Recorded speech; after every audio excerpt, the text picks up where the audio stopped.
नाज़रीन ख़बर है नापरकोट थाने के अद ॻोठ महरो माड़ी में नामालूम जवाबदारन पारा नज़रबंद चाचड़ के घर से काह गऊं फुर करे फरार थी विया। नाज़रीन ख़बर की आगाही शेयर कंदा हलूं।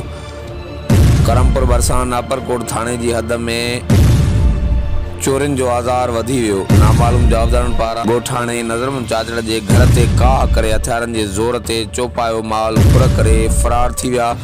इतला बावजूद मोरे माड़ी में कायम चौकी या पुलिस एहलकार ॻोठाणनि की मदद लाइ न पहुता। जवाबदार गऊं फुर करे फरार थी वञण में कामयाब थी विया। हर वक्त आगार लाइ ॾिसंदा रहो GTN वेब न्यूज़।